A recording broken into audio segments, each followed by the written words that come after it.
থালা নিয়ে এসছি, আমি থালা নিয়ে এসছি গাছকে মিষ্টি খাওয়াবো বলে। ইউটিউব ফেসবুকে একেবারে নতুন আইটেম, এই থালাটা নিয়ে এসছি, আমি মিষ্টি নিয়ে যাব আর গাছকে আজকে মিষ্টি খাওয়াবো।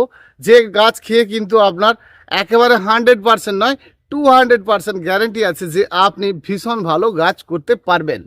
আর আপনি কেন, একটা ছোট্ট বাচ্চাও এই কাজটা করতে পারবে। গ্রীষ্ম, বর্ষা, শরৎ, শীত সব কালেই আপনি কিন্তু করতে পারবেন। কোনো রকম আপনার চিন্তা করার দরকার নেই যে আপনি লিকুইড তরল খাদ্য কি করে দেবেন, বানানো খাদ্য কি করে দেবেন।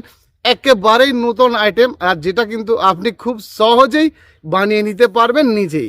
নমস্কার, পুষ্পশ্রী নার্সারি কোলাঘাট, আমি কমল, আর আমার ফোন নাম্বার 9609456194। বানাতে গেলে খুঁজতে হবে, চলুন কোথায় খোঁজা যায় বলুন তো। খটখটে মাটি হলে হবে না, দেখি কোথায় কি রয়েছে আর খুঁজে দেখতে হবে যে কোন বস্তায় কোকোপিট আছে, কোনটায় আপনার মাটি আছে। যা হোক একটা আপনাকে খুঁজে নিতে হবে। হ্যাঁ, এমনকি বালি, কোকোপিট, ভার্মি কম্পোস্ট আপনার বাড়িতে যা আছে। মিষ্টি বানানোর জন্য প্রথমে তো আমি একটু বালি নিয়ে নিই। কি মিষ্টি হবে আমি আপনাকে বলছি। পড়ে থাকা একটু ঝুরঝুরে মাটি নিয়ে নিই, আর আপনাদের ভার্মি কম্পোস্ট, কোকোপিট থাকলেও আপনারা দিতে পারেন। আচ্ছা, এবারে কি এরকম পুকুর থেকে জল নিব না, এরকম জল নেব না। ছোট ছোট জবা গাছ, আপনার অন্যান্য ফুল গাছ, বড় বড় গাছ যে রয়েছে আপনি সবাই দেবেন তো। তবে হ্যাঁ, এরকম ফুটন্ত ফুল গাছে এরকম মিষ্টির ডালা দিলে কি হবে বলুন তো। আর এই মিষ্টি দিলে আপনার গাছের ফুল বন্ধ করে গাছ বাড়ানো শুরু করে দেবে। পাতা তরতাজা হয়ে যাবে, বড় হয়ে যাবে। আপনি বর্ষায় দিন, গ্রীষ্মের দিন, সব সময় দিন, নিজের মতো করে দিন। উদ্ভিদ মানে জলজ উদ্ভিদ, জলের যে উদ্ভিদ রয়েছে, পদ্ম টদ্ম, এটা ওটা অন্যান্য যে সকল গাছ রয়েছে আপনি সবাই দেবেন। হ্যাঁ, খেয়াল করবেন যে সকল গাছ ভালো বেড়েছে, বেশ বৃদ্ধি হচ্ছে, সেটাতে কিন্তু এইটা দেবেন না, তাহলে গাছকে আরো বাড়িয়ে তুলবে আপনার। বাপরে বাপ, এত পচা কেউ আবার গাছে দেয়? ধরুন আপনি ভুলে গেছেন একটা খাদ্য আপনি অর্গানিক একেবারে বানিয়েছেন নিজের মতো করে। রাখবেন কম জল দিয়ে করবেন, কিন্তু হ্যাঁ এত জল নয়। দেখানোর জন্য করছি। আপনি কি রকম এভাবে শাকসবজিকে পচিয়ে রেখেছেন, দীর্ঘদিন পচে দুর্গন্ধ হয়ে গেছে, সেটাকে কি কাজে লাগাবেন আপনি লাগাতেই পাচ্ছেন না। অয়েল বা আপনি অন্য কিছু বোনডাস্ট ইত্যাদিকেও পচিয়ে দিতে পারেন। তবে আজকে কিন্তু আমি এই সবজির পচা খোসা, যে সমস্ত একদম গাছকে বাড়িয়ে তোলার মতো দারুণ একটি অমৃত খাদ্য কিন্তু আপনাদেরকে দেখাচ্ছি, যেটা আমাদের দিতে অনেক দেরি হয়ে গেছে। 4 দিনের জায়গায় দেওয়ার জায়গায় আজকে 1 মাসের বেশি হয়ে গেছে। আর এরকম পড়ে থাকলে আমরা সেটাকে কিন্তু কম জলের মধ্যে পচাবো।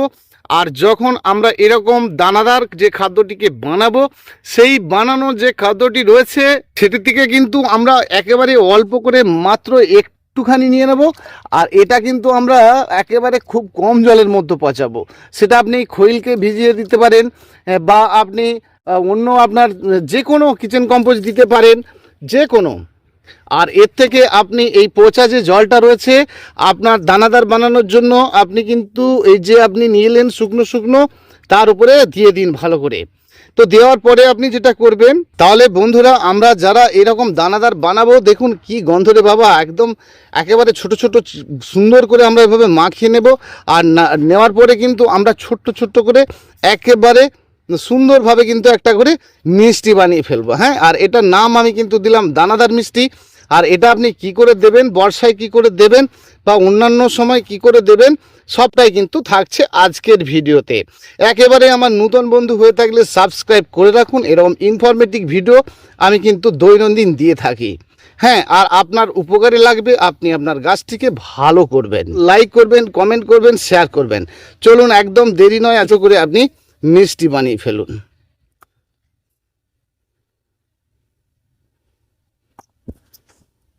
আমার মিষ্টি সব ডালা তৈরি করা হয়ে গেছে। এরকম ঘুটঘুটে মেঘ সাজছে, ওই সময়টা বন্ধ রাখবেন। হ্যাঁ, প্রচুর মেঘ সাজছে, আর আপনি গাছের গোড়ায় এই দানাদারটা দিতে যাচ্ছেন। তো চলুন আমি আপনাকে বলি যে প্রচুর ঘুটঘুটে মেঘ সাজছে নয়, যেদিনই মেঘ সাজছে আর বর্ষাকালে, সেই দিনই দেখেন যে সকালবেলা আপনার ভালো রৌদ্র হয়েছে। আর সেই রৌদ্রের সময় কিন্তু আপনি চলে আসুন আপনার গাছের গোড়ায় এক থালা দানাদার মিষ্টি নিয়ে। কিসে দেবেন, কোথায় দেবেন, কোন গাছে দেবেন, শুধু আপনার পুরানো গাছ রয়েছে। আর চলুন, এমন 2টো করে আপনি দানা নিয়ে নিন, বা একটা করে দানা নিয়ে নিন, গাছ বিশেষে নিয়ে নিন। আর এই দানাটাকে আপনি খুঁড়িয়ে খুঁড়িয়ে গাছের গোড়াতে দিয়ে দিন। দেখেছেন, তাহলে আমরা এই দানাদারটাকে কিন্তু খুঁড়িয়ে দিলাম। আর এই যে খুঁড়িয়ে দিলাম না, দেখবেন এটাকে শুকনো হতে হবে। হ্যাঁ, এটা একদম মনে করে এটা কিন্তু শুকনো করবেন। আর ফার্স্ট ক্লাস করে আপনার শুকনো হবে। এই সকালে দিলেন, 15 মিনিট লাগলে আপনার শুকনো হয়ে যাবে। হয়ে গেল। এবার আপনি মাটিটাকে একটু এলোমেলো করে দিবেন। আবার নাও করতে পারেন। বাস একটু রৌদ্র খেয়ে গেলে ফাঙ্গাস আসলে এটা করার কোনো ব্যাপার নেই। আর খাদ্যটা আপনি আগে থেকে পচিয়ে দিয়েছেন, যা ফাঙ্গাস ওই পচার মধ্যে ছিল, যা পচার যে মধ্যে যে ফাঙ্গাস ছিল সেই ফাঙ্গাসটাকে উড়ানোর জন্য আছে রৌদ্র, আর তার জন্য লাগবে মাত্র 15 মিনিট রৌদ্র। আর এই 15 মিনিটের মধ্যে আপনার এই মাটির মধ্যে গ্যাস গন্ধ সব আউট হয়ে যাবে, আর গাছ কিন্তু খেয়াল খুশি মতো আপনার বেড়ে উঠতে থাকবে। প্রচুর মেঘ করেছে, আজকে কিন্তু এদেরকে মিষ্টি দেব না, একসঙ্গে দুটো করে মিষ্টি দেব না। গাছ ছোট একটা, গাছ বড় দুটো, ঠিক আছে? বড়কে আমি একটা দেব, কেমন? আজকে একটা, মনে থাকলে কালকেও একটা দেব, আবার আমি পরশু দিনেও দেব। হ্যাঁ, শুধু দেখবো ওকে খিদা পেয়েছে কিনা। যদি আপনার গাছ একেবারে ডিপ গ্রিন হয়ে ওঠে, তাহলে আপনি কিন্তু এই মিষ্টি বাচ্চাকে দেবেন না। আর এই ছোট্ট ছোট্ট বাচ্চাকে তরতাজা করে বড় করে তুলতে এরকম মিষ্টি কিন্তু খুব জরুরি। কি দিয়ে বানাবেন আপনি?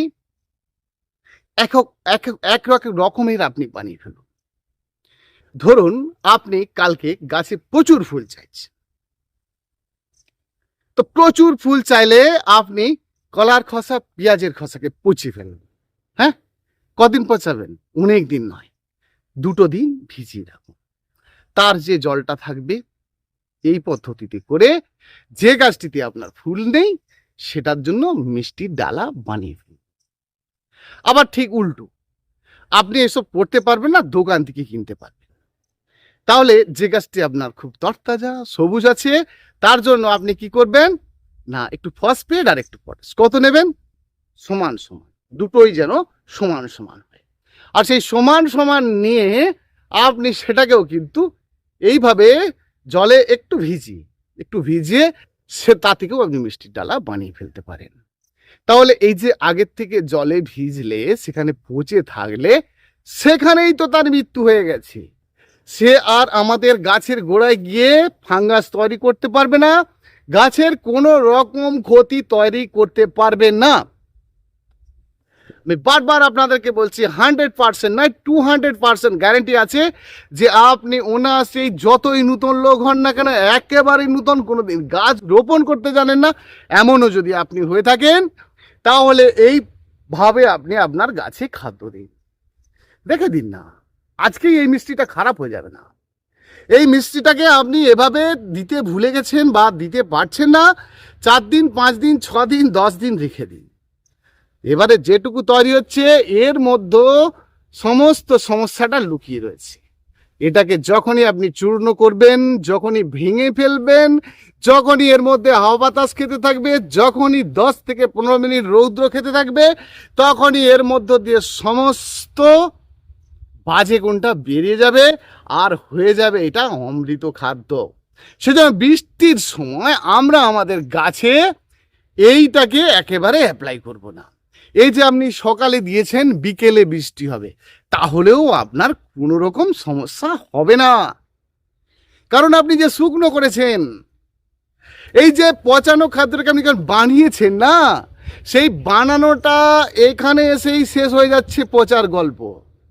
পচাটাকে শুকনোয় টেনেছে, শুকনোর মধ্যে যে পচার ভেজাটা রয়েছে, সেই ভেজাটা যখন আপনার গাছের গোড়ায় যাচ্ছে, সেই গাছের গোড়ায় 15 মিনিট রৌদ্র খাওয়া মানেই এ আর নয় পচা, এটা হয়েছে অমৃত একটা খাদ্য।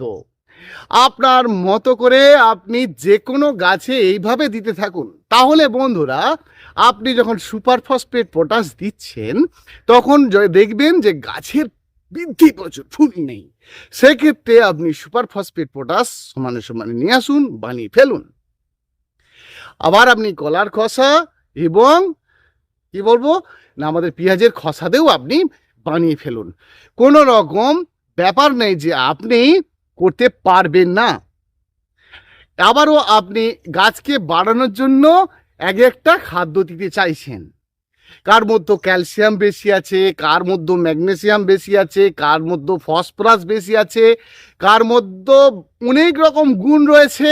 সবকে বুঝে আপনি বুঝুন আর বুঝে বুঝে দিন। প্রথমত নাইট্রোজেন যাদের মধ্যে কম আছে সেগুলো নেওয়ার চেষ্টা করুন। তাহলে আমরা যে সকল গাছ আমাদের এঁটেল মাটিতে রয়েছে সেই সকলের জন্য আমাদের জৈব খাদ্যের উপর একটু ধ্যান দিয়ে দিতে হবে। আরে একদিনে এক এক রকম দিন না, কালকে বাদাম খোল নিয়ে আসুন, আজকে বাদাম খোল দেওয়া শেষ, এবারে সরিষার খোল নিয়ে আসুন, নিম খৈল নিয়ে আসুন, কোনো রকম সমস্যা নেই। আর দিতে থাকুন, আপনার গাছে হয়ে যাবে আপনার গাছটি কিন্তু মনের মতো। যে গাছ বাড়ছে না সেই মাটিকেও খুব বেশ শুকনো করুন, মাটির ড্যাম্প কাটিয়ে দিন, ডোগা প্রিন্ট করুন, এসব জেনেছেন আপনারা।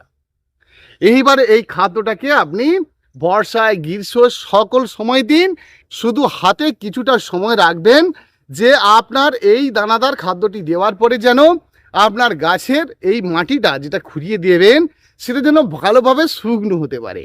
আর শুকনো হলেই বিরাট কাজে আসবে, আপনার গাছটি সুন্দর হবে।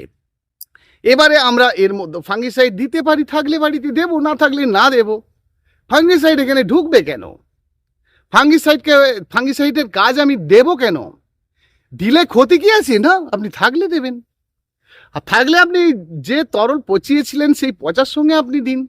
এটা কিচেন কম্পোজ একদিন পচান, একদিন আপনার খৈল দিন, একদিন অন্য কিছু সার যদি বানানো থাকে একদিন পচানো মাটি দিন।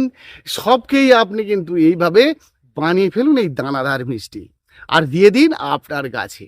কত বাড়াবেন, কত সুন্দর করবেন, কত ভালো হবে যে আপনার গাছ। বন্ধুরা আজ এইটুকুই। অসংখ্য ধন্যবাদ আমার প্রতিটি বন্ধুকে। ভীষণ ভালো থাকবেন, ভীষণ ভালো থাকবেন। ধন্যবাদ।